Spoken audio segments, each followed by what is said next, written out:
Chương trình hôm nay được bảo trợ bởi học khu Huntington Beach Union High School District. Okay, I saw you walking. Yeah. Okay.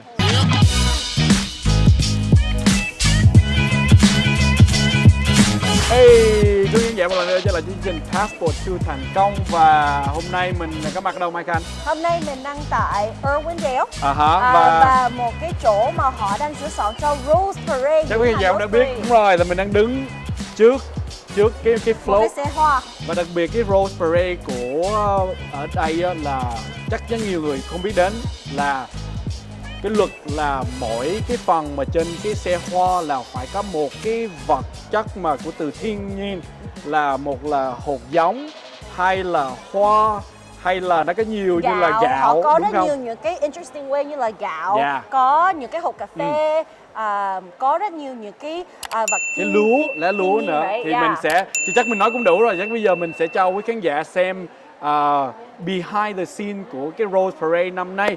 Và xin khán giả mình tiếp tục theo Khang và Mai Khanh đi gặp những người đã chuẩn bị cho cái Rose Parade. Let's go!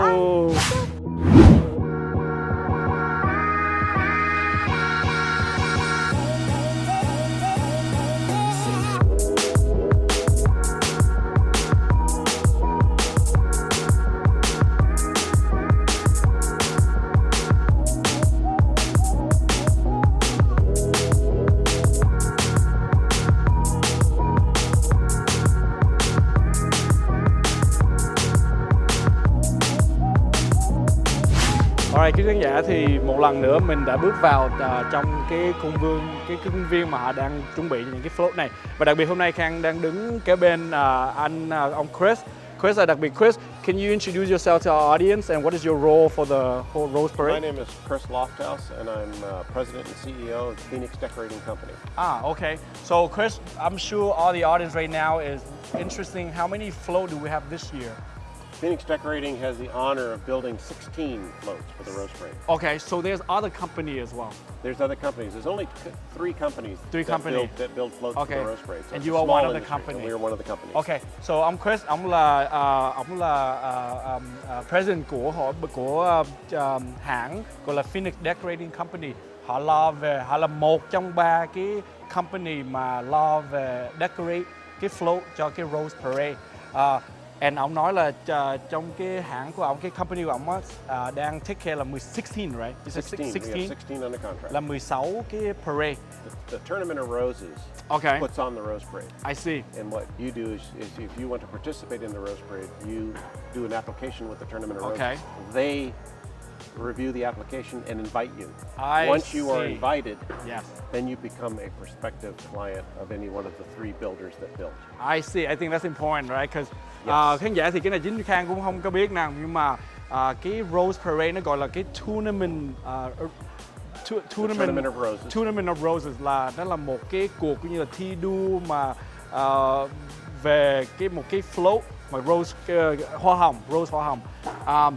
Và họ sẽ nộp đơn vào, mà khi mà họ nộp đơn vào đó thì nếu mà họ được chọn thì họ sẽ chọn một trong ba cái hãng mà build cái float cho họ thì họ mới vào được cái parade, chứ không phải là những cái parade như là mình hay quen thuộc như là Tết Parade đi. Diễn hành Tết của mình là mỗi người cứ tự dựng một cái float rồi đem tới rồi đi vào trong cái parade. So what would be like the average price for to build a float? Floats, the average is right around $300,000 right now to enter a float in the Okay, và Khang hỏi ông Chris là thường cái giá tiền một cái float thường là bao nhiêu? Thì ông nói mỗi cái float là thường là 300.000 đồng. 300.000 đồng. Wow, that's a lot of money. Well, if you think about it though, the amount of people that watch the parade is in the 50 to 60 million million range worldwide. Okay. So if you look at that exposure, and if you look at what it costs to advertise like in the Super Bowl, which is it's a lot more. It's 10 times more. Yeah. And so it actually, when you think about how many people you affect and how you get your organization and how exposed you get, it's actually quite economical. Thì ông Chris Khang mới nói ổng là 300.000 đồng nó không phải là rẻ đâu đây. Nhưng mà ông nói nếu mà mình nghĩ lại đó thì ví dụ như là một cái hãng, một cái company hay là một cái organization nào họ muốn quảng cáo đi, mà họ muốn quảng cáo, tại ông nói là mỗi năm cái Rose Parade là you said like 50, you said how many million viewers? 50, 60 million people. 56, like ông nói cả 50, 60 triệu người xem Rose Parade.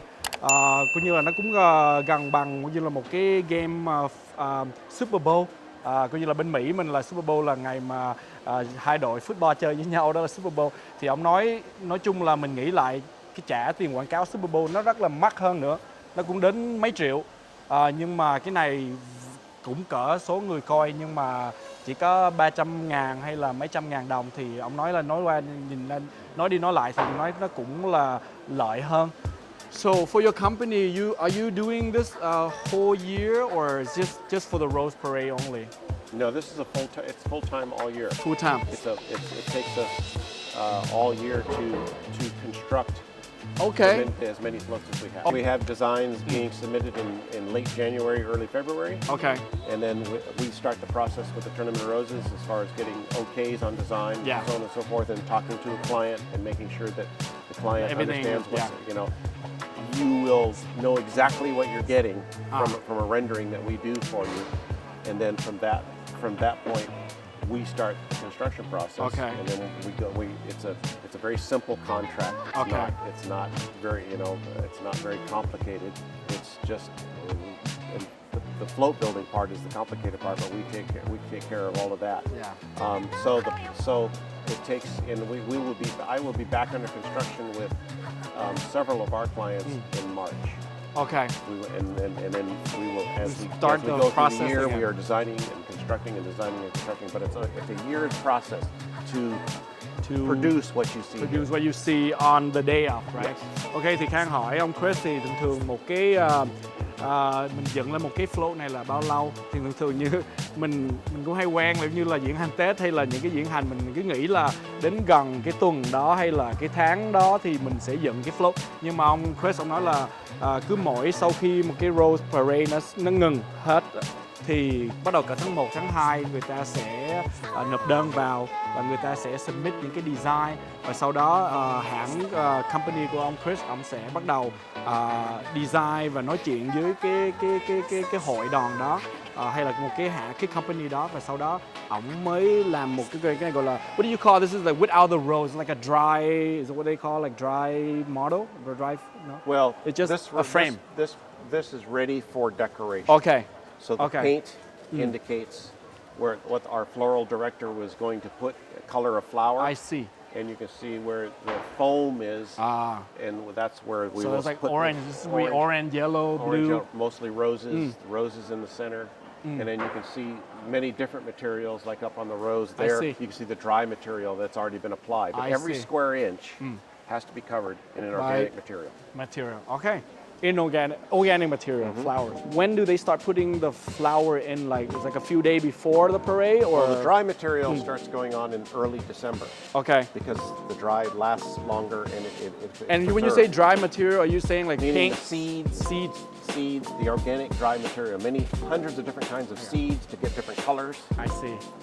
The fresh material that you're talking about, the last 3 days. Okay. Nó có hai cái đồ mà mình bỏ lên một cái float này đó. Một cái là gọi là dry material là những cái đồ khô, và một cái nữa là gọi là organic material là như là hoa đồ đó. Thường á, đầu tháng 12 là họ bắt đầu bỏ vào cái dry material, những cái là hột giống mà nó có cái màu theo đó, họ bỏ vào trước. Và sau đó là cỡ 3 ngày trước khi mà mình có bắt đầu parade thì họ mới bỏ hoa vào. This is probably the main float, right? Because you have like this is actually one of our smallest floats. This particular float is just opens the parade. This is the first one. Because I see it as because it says Rose Parade presented by Honda. Yeah. And they are the sponsoring. Yeah, for the whole parade. Là mình thấy cái float này rất là nhỏ. Nhưng mà ông nói cái float này là của hãng Honda, là tại vì hãng Honda họ sponsor cả cái parade luôn, cả một cái Rose Parade luôn, và cái company của ông Chris, Phoenix Decorating Company đã được hân hạnh để decorate cái float. So Chris, thank you so much for giving us a little background on Rose Parade. I think this is our first time So I mean, it's a lot to learn. I mean, I learned a lot of things, and I think there's a lot more than just watching the parade. Hopefully, when Chuck will take you through the building, Sure. there's plenty to see. Okay. And Thank you so much. Pleasure meeting you, sir. All right, I can't wait to see these.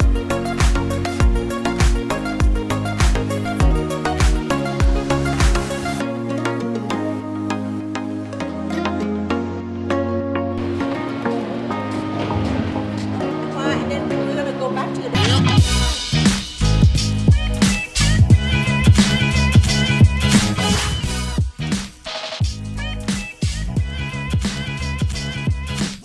Kính thưa quý khán giả của Little Saigon TV thì hiện tại bây giờ Mai Khan đang ở một cái trạm rất quan trọng cho cái road parade hôm nay. So first thing, can I have you introduce yourself as well as what is your role today here at the preparation for road parade? Sure. My name is Rocky. Here I'm one of the people in charge of the seeds and dry goods department. So what we do is we control everything essentially that goes on the floats that's dry. So that's beans, seeds, ground up beans and seeds, flours, things of that nature. So there's buckets here of different flours that we have that are ground and processed. We have different things here like ground onion seed. Wow. Yeah, Oh. flaxseed. So every one of these barrels actually has a different item that we use to decorate the float. Alright, so đây là Rocky. Ông Rocky và cái vai chính của ông Rocky đây đó là ổng là cái người chính mà phát ra tất cả những cái như là những cái hạt, những cái hoa, những cái cành hoa khô, có những gì mà nó khô hoặc là nó là một cái hạt, một cái seed.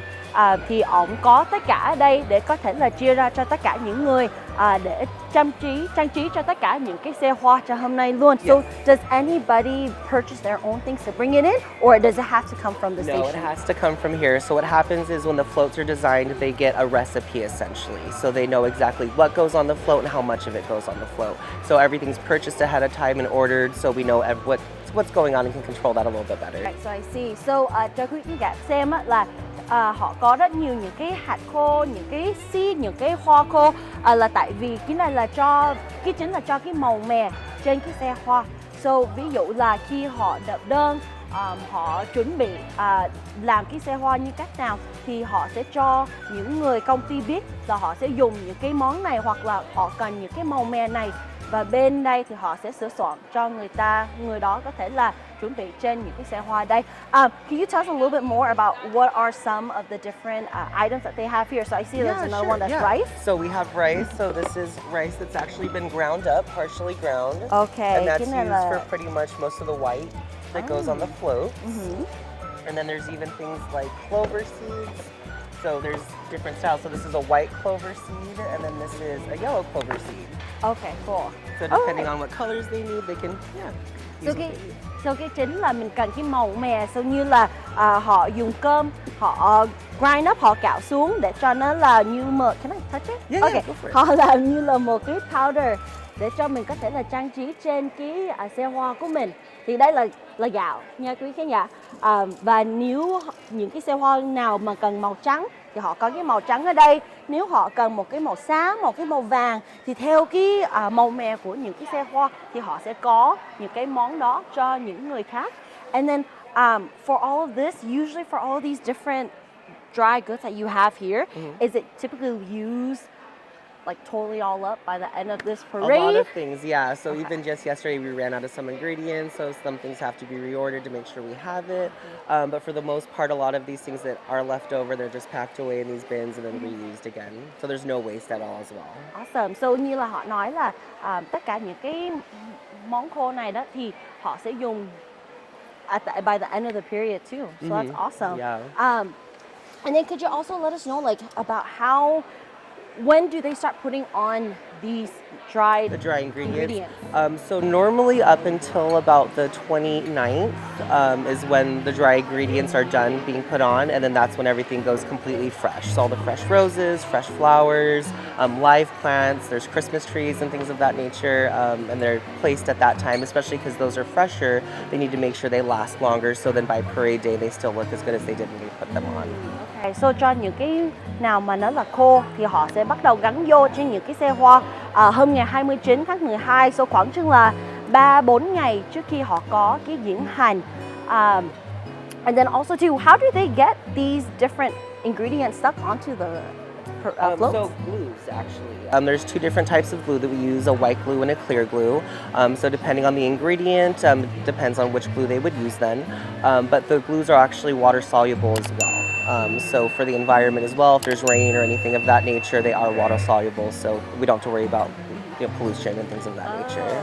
Okay, so họ nói là cho những cái này thì họ sẽ dùng những cái keo để dán lên trên những cái xe hoa và cũng như để có thể là giúp cái thế giới của mình cũng như là để cho nó environment friendly. Họ nói là những cái keo nó là water soluble. So nếu chẳng hạn là hôm ngày đó nó mưa và những cái keo nó bị giọt xuống thì nó không có sao, nó không có ảnh hưởng gì xấu trên cái thế giới của mình ở đây luôn. And then also too, because we noticed that there's a lot of volunteers. Are you all volunteers here as well too? Yeah, pretty much. We all are here, this time of year. A lot of the people that are here are students and different organizations, local organizations that sign up. Most of the people in the green or the black jackets work here, or we're seasonal, or there are people that work here year-round because it is a year-round project to build them. It's a year-round project. Yeah, because well, that's like the metal and fabrication. That normally starts like mid-year because they have to build the metal frames for everything, and then on top of that, they have to sculpt everything. So everything that you see is hand sculpted and painted by the artist here. Awesome. Alright, thì như là Rocky đây cũng như là tất cả những người nhân viên mình thấy là đang mang áo màu xanh hoặc là màu đen thì đây là những người làm việc thiện nguyện, và như Rocky có chia sẻ luôn là thường cái vai trò này là hàng năm.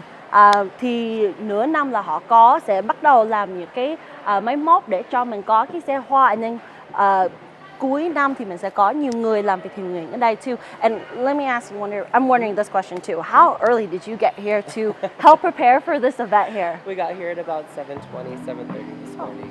Yeah. Really? One last request here. Can we see one, like the most interesting color? The most interesting color. So there'd probably be two. There's this one, which is Sudan grass. So it's a couple different types of grass seeds in the color. And then at the very end,